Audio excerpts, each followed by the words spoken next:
Hello everyone. I woke up this morning with the Lord just prompting me in my spirit to make a video today. The video is going to be about, or it's going to cover what the Lord was showing me in my spirit this morning as I was waking up. Also some ministry updates and things that have been going on in my life. So first of all, I want to discuss the Friday Night Live sessions. I've stopped those sessions, and I was cautious to make a video or give out an explanation for the reason why I've stopped them, because I didn't want to, put any undue guilt or condemnation on the ladies, on the girls that I minister with. They're basically, we went into this live stream group sessions kind of unprepared, I suppose. It was, and I'll take the blame for it. We went in there and it was amazing to start with. I mean, we had a group of people who all operated in their spiritual gifts, and I understood that they all still needed deliverance. Nobody's perfect, and but for the most part, they were all had been through satanic ritual abuse to some degree, and high levels actually. So, in the one-on-one sessions, we were doing great. Everybody was doing very well. Yes, they had all kinds of attacks still going on in their personal lives, in between sessions and stuff like that. But they were functioning well, and they were operating in their spiritual gifts well. And then we come together as a group, and in the beginning it was awesome. Bringing together a group of people operating in their spiritual gifts and unifying in the Lord was very, very powerful. But what I didn't expect, and I didn't foresee, was that the enemy was going to counter that in the same way. So basically what happened was and it began like immediately right from the beginning of the live streams, and it slowly built up. And what was going on was, in the background, in the spiritual side of things, these people all have altars that are not saved yet. There's still parts of their life that haven't been exposed, haven't been brought to the light, and that inner healing hasn't taken place yet. So basically, these altars, and I'm not going to name any names, it doesn't matter, but they were still under the impression of the enemy, in a sense, still under control, still believing lies, you know what I mean? So they started to join forces. They started to try and network with altars in the other people who were under the same influence still. So basically, Satan was using these unsaved altars who were controlled to network, to join together their forces against the good, against the altars that have been saved, against us, against our spiritual parts, or against our spirit, against our spiritual gifts. And I didn't foresee that. And it was covert too, so they were doing this stuff in the background. They were starting to manifest things in people that just wasn't anything that I had ever experienced in these people before. And that's another reason why I didn't want to have these live stream sessions, because I didn't want to, put these people in the spotlight and have these kinds of manifestations coming up and, putting any condemnation on them. I didn't think it wasn't fair for them in any way, shape, or form, just so that the ministry could prosper. I mean, it wasn't right, it wasn't good, and I couldn't do it to them. So I made the decision to stop that. Now, I've literally had to draw some separations between the group again, because there's this attack is still going on, where these altars are still trying to communicate with each other and trying to establish ungodly connections between the group. And, you know, until I get this sorted out and see how the Lord is working, to see how the Lord wants to maneuver through this process, then there's not going to be any more live streams until the Lord releases us again. I ministered to one lady, and I think she has a video on my channel now. But in the beginning of our interview, she said some words to me about her situation, how the Lord had taken her into some spiritual warfare, and she wasn't really prepared for it, but it was coming on her, right? This witchcraft was being targeted against her. She didn't know what to do, so she started researching, and she found some prayers, and she went after it, trying to pray in the authority of Christ. And, you know, she had some success, but not enough to get free. And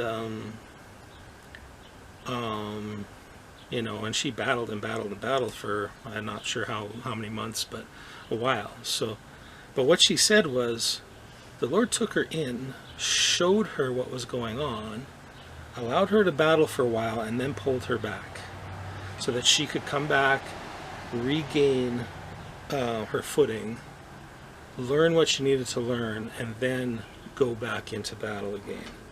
And that's when she's come to me. So now her and I have gone into battle, and she's had 2 amazing deliverance sessions. The first one is on the channel, and the second one I haven't got permission to post yet because there's some personal stuff in there with her family and stuff.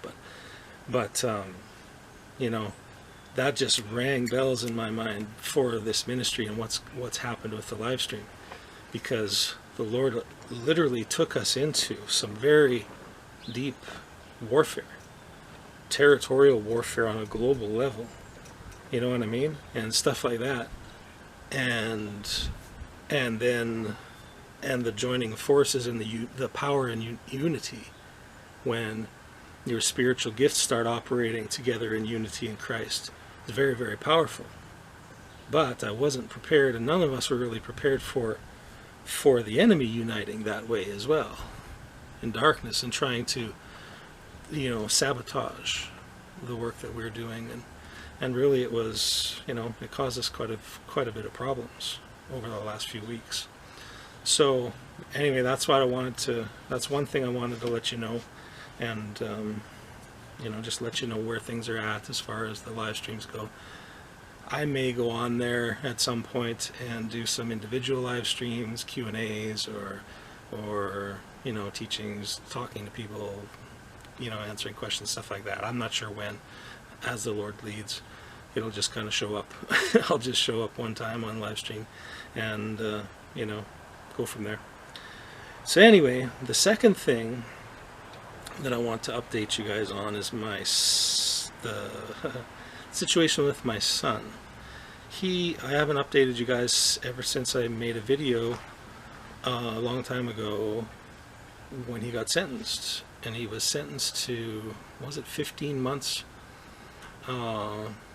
jail time, but when he was placed in prison, he had favor, you know, and the guards and the counselors and everything, they fast-tracked him. They fast-tracked him so fast, he literally within 1 month they made him eligible to go to a halfway house. It's called CTR, the community training residence, and he never got out in a month. It took about 3 months actually to get him there, but he was able to go. Normally he wouldn't be able to go until a third of his sentence, but they fast-tracked him and he was able to go. And in that place he had to get a job and work, and he's been working full-time with a roofing company ever since, and he's been working hard. He's been doing, you know, really, really good. And just the other day was his final day. He had to serve 10 months of the 15-month sentence, and now he's done. Everything's completed. He's completely free man again. You know, praise the Lord, and I'm happy for him. So in the world's eyes, I mean, he's doing pretty good. You know what I mean? But as far as Christ is concerned, no, he's not doing well. He's spent this last 2 years going through the court process and going through this whole prison sentence and everything. It drew him closer and closer to the Lord, but then once the pressure started letting off, he backed away again. And, you know, that's kind of where he's at. And, you know, after his sentence ended, he kind of took off and went on a big party, I suppose, for the last week, and I haven't really seen him.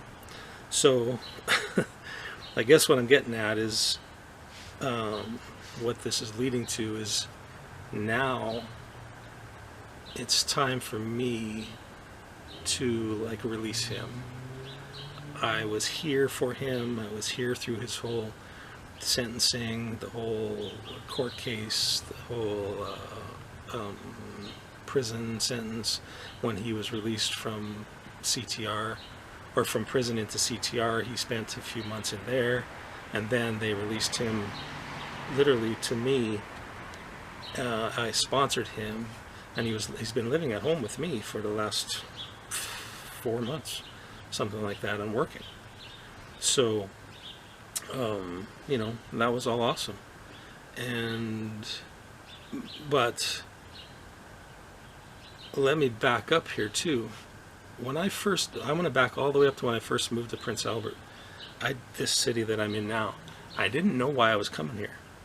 The only thing that I had here was my oldest son lived here. And, you know, for the first year, I met with him every week. We went out for dinner or whatever. I took him out for supper. And we had some really good discussions and talked about a lot of stuff.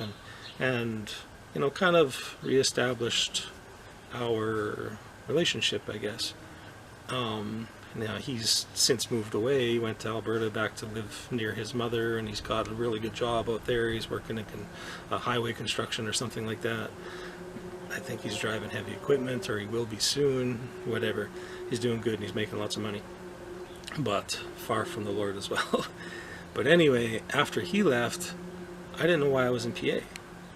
I didn't know why I was in Prince Albert here, and I had been trying to minister to people in town locally, along with the online stuff that I do. I've been trying to minister locally. I've been giving out cards. I've been, you know, talking to people in the park, down the street here, this city park, and all this kind of stuff, and nothing ever came of it. There was no local, nothing really happening. And then my son ended up, you know, in prison here. And literally, this is where he served his sentence in Prince Albert. This is where the correctional facility is, and that's when I knew why I was here.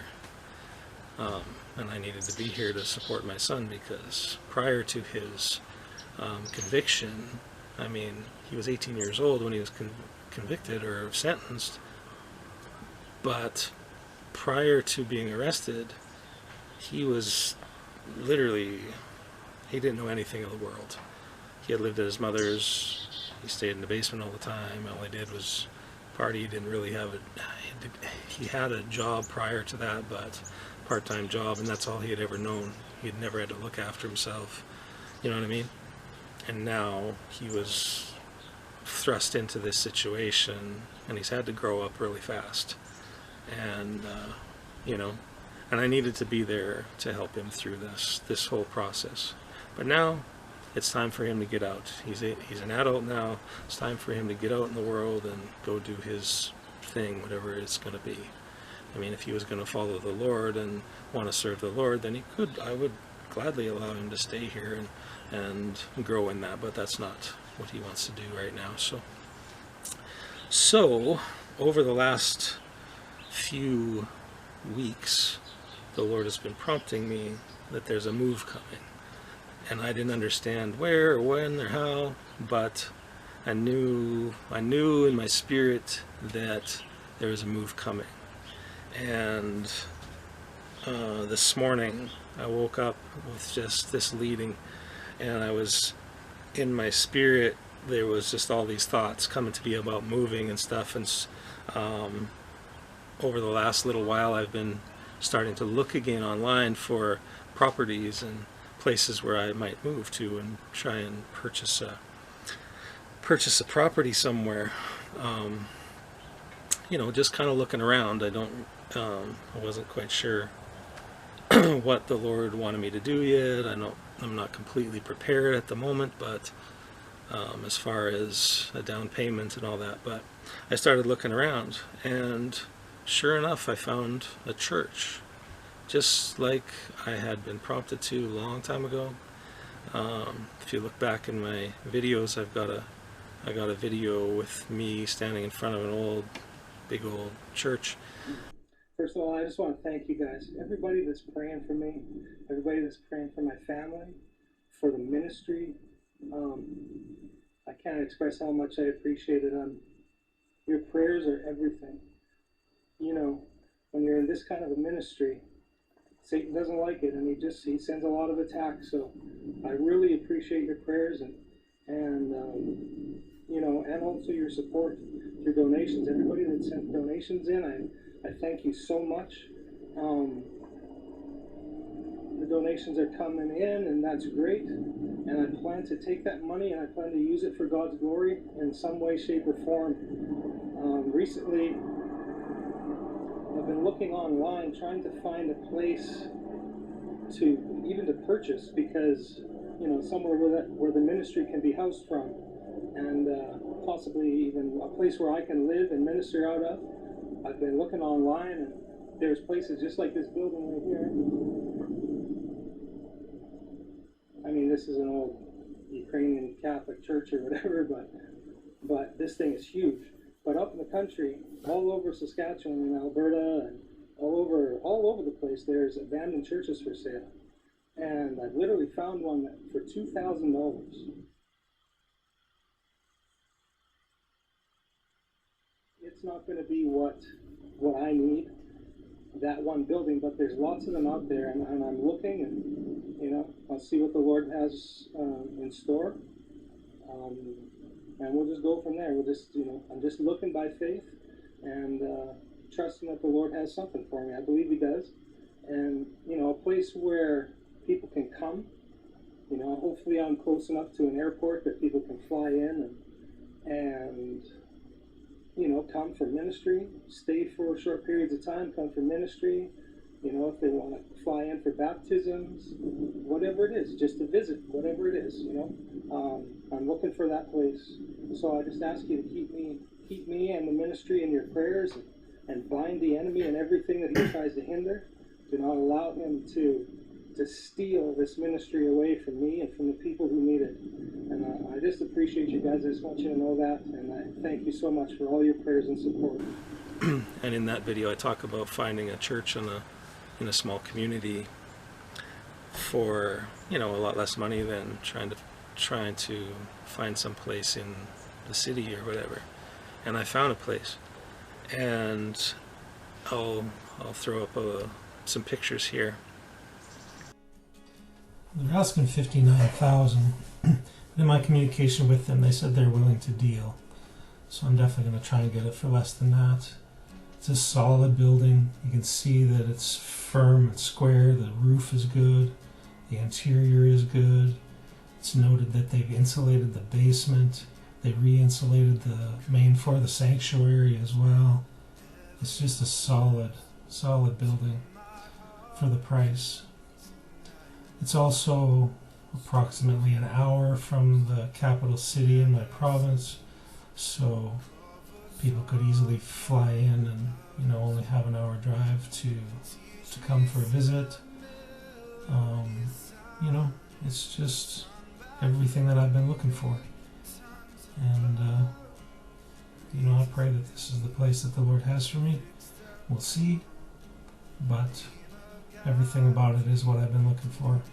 And Jane even mentioned in a vision she had years ago that the place that the Lord has for me would have spruce trees in the front. I contacted the realtor of this place person that's looking after the contact, and ask them questions, try to figure out how much it costs to run or to pay for the utilities and the the monthly expenses and stuff. And apparently it's about $2,600 a year to pay for everything, which is awesome. And when I calculated through the mortgage calculator, I calculated the expenses.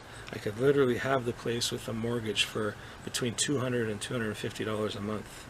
And right now I'm paying $800 rent in a little tiny house, and I'm just throwing this money away every month, and it's been driving me crazy ever since I've been doing this. The whole time that I've been renting, it's been driving me crazy when I could have been putting this money towards a house.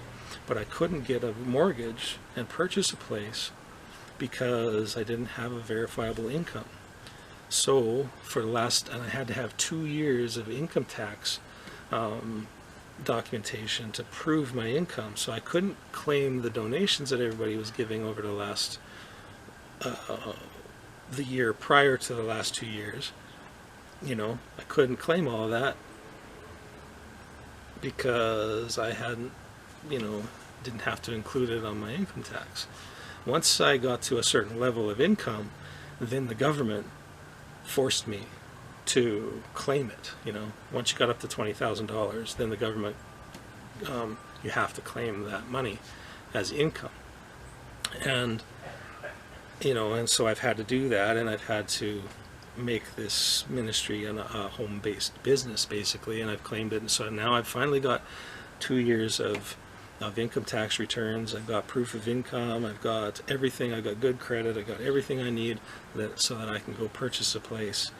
And I found this beautiful little church. It's such a nice little church, nice little community down south in southern Saskatchewan. The building is solid. They've re-insulated the basement. They've re-insulated the main floor, the sanctuary part. You can look at the building and just see that it's square and solid. The roof is redone. It's brand new shingles, brand new.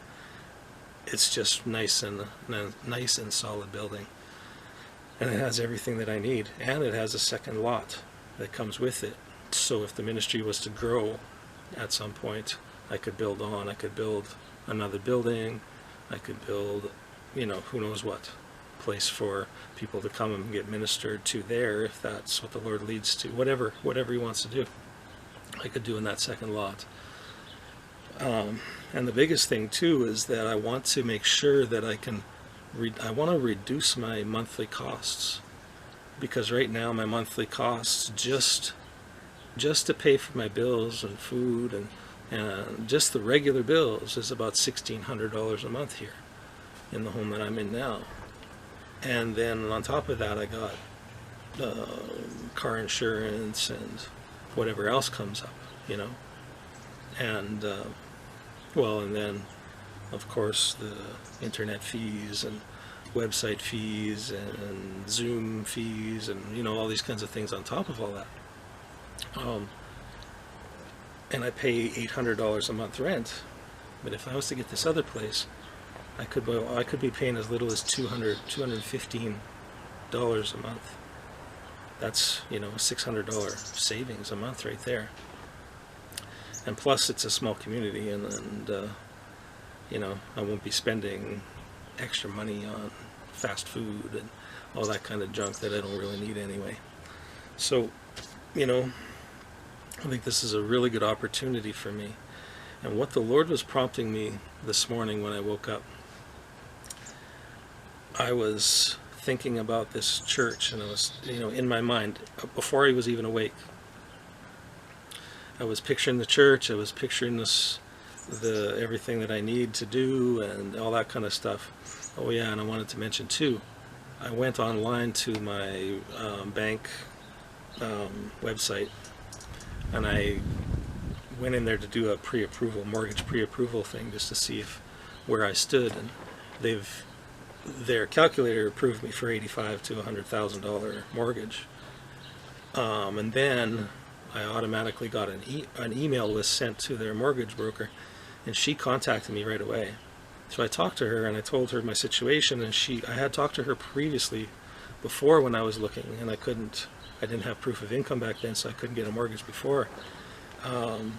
She remembered who I was, and we were talking, and now the problem is is that I have income tax bills to pay. As soon as the government wanted my income, I had to claim my income or the donations as income. Then they taxed me on it. So last year my taxes were, well, the first year, 2 years ago, my taxes were about $3,000 bill that I had to pay income tax back. This year was down to about $1,700. I was able to pay down about $1,700 of last year's, and I got another $1,700 this year, so I'm back to the $3,000 again. So I owe this $3,000 bill, and that's gonna block me from getting a mortgage. Plus the down payment is about $2,500 or something like that. So I woke up this morning with this church on my mind. Not the money so much, but the church on my mind, and the things that I could be doing with it, and the things that I could be doing in the future and growing, and everything that like here I can't do anything. I rent. All I can do is maintain the yard and look after it. I don't want to put any money into this yard. I don't want to develop anything. I don't want to build anything. I don't want to do anything because it's not mine. You know? And I can't grow anything here for the Lord except the ministry online. There, if I had a place, I can start doing stuff. I can start making videos. I can, who knows? Who knows? I could... build planters and start planting food. Those are some of the personal things I could be doing. I could start, as the ministry grows, who knows, I might build a building, like I said, in that other lot beside. Those, who knows what the Lord wants me to do, but whatever I do. Oh, and plus I can set up, I would have the whole sanctuary to use. There's a stage there where I can set up all my music equipment. I have an electronic drum set, I have a bass guitar, I have a keyboard, I have a small PA system, I have a number of electric guitars, I have an acoustic guitar, I have a number of amplifiers. I literally have a full band worth of music equipment that I could set up there, and and I could start to build a worship studio in a sense. I could set up cameras there and actually do some type of online worship ministry. I could do online video teachings from there. There's all kinds of possibilities with that sanctuary. Plus, I can start to minister to the local people. The church was a Pentecostal church, and obviously it's for sale now. So there's a need. I think I could fill that void possibly as they come to accept me there. I just never know what's going to happen. But, at least I would have a place to set down roots and start to build something for the Lord. And the biggest goal for me is that I have that place, with the least amount of payments to reduce my costs as low as possible, so that I can be there ministering online for you guys. That's my biggest concern. Okay, the local stuff is secondary, and I don't want to compete with the churches in that place anyway, or wherever I go. I don't want to compete with the churches. I want to grow it into a worship and deliverance ministry there. I want to have worship and deliverance sessions, but not Sundays, and that's what I want to do locally at some point. But the online ministry is always going to be, I don't want to stop that ever. So it's going to be like one, the same as it is right now. I may have to change my schedule around a little bit or whatever, but you know what I'm saying. So I just want you to understand that that's my goal, to have the online ministry there. There's high-speed internet, up to 25 megabits high-speed internet, which is awesome. The community's only about 300 people, but there's fast enough high-speed internet there for that the ministry could, that could support the ministry. Let's put it that way. So, again, back to the third time I think I've started this conversation here about what I was sensing when I woke up this morning. I sensed and I saw the ministry, I saw the church building, I saw all of this stuff going on, and I was sensing that, and this is a really strong sensing, that there's people out there that the Lord has been prompting to support the ministry. And you know,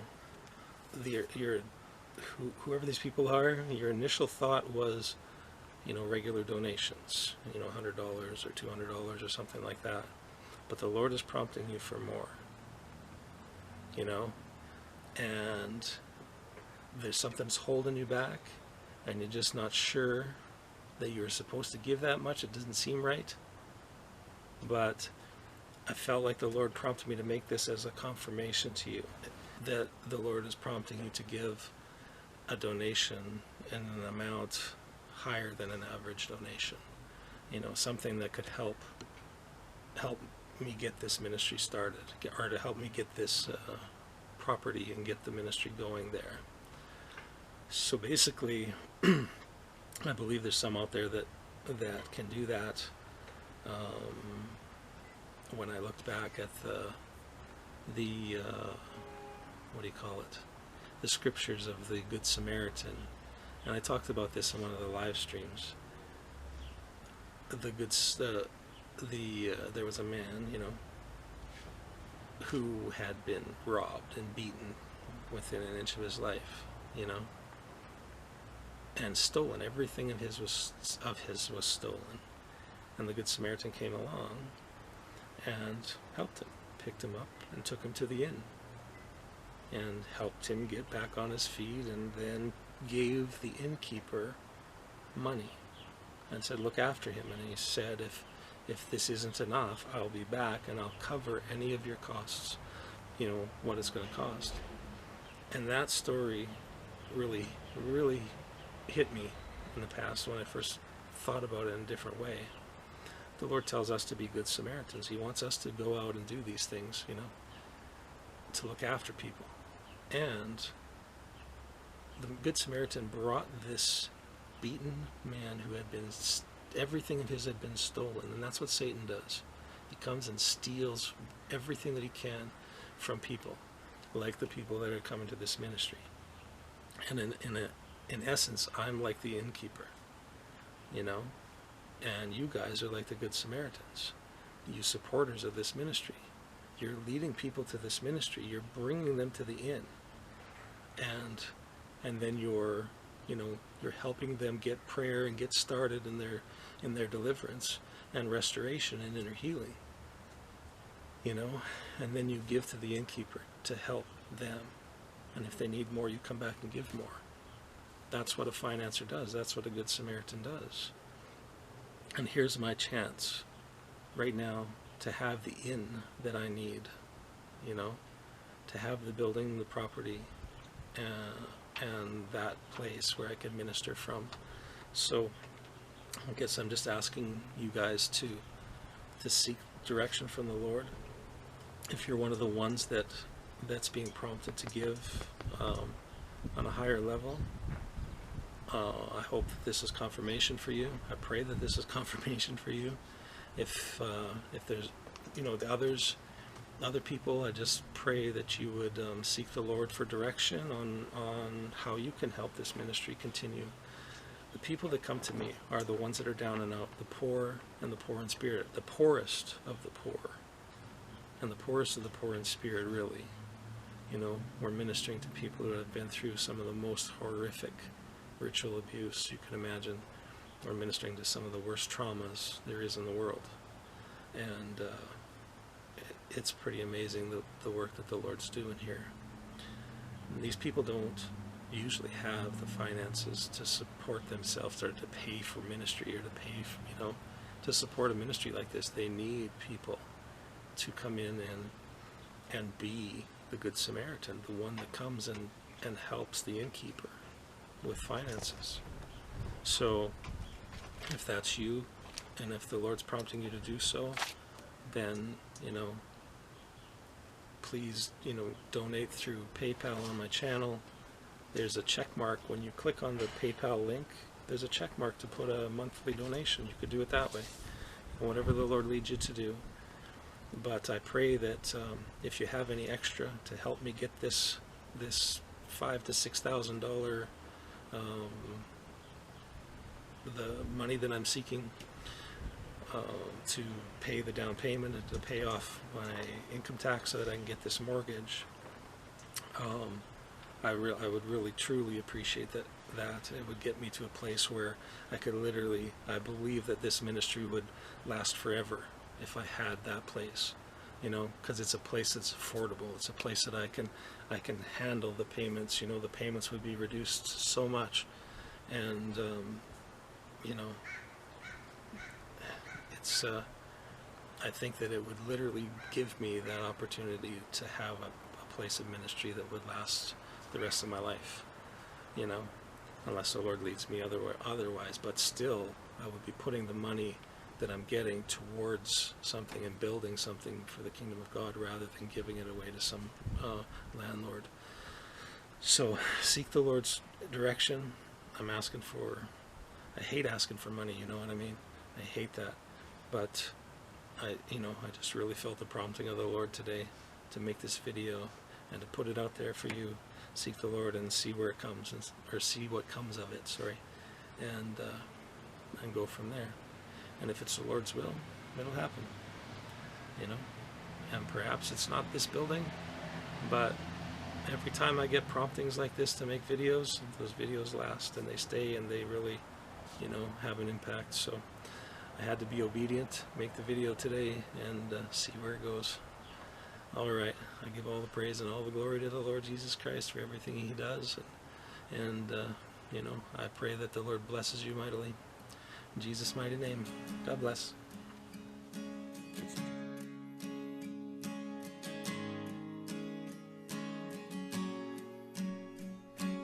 If this ministry has blessed you in any way, please consider donating by PayPal so that I can continue to bless others as well. God bless you.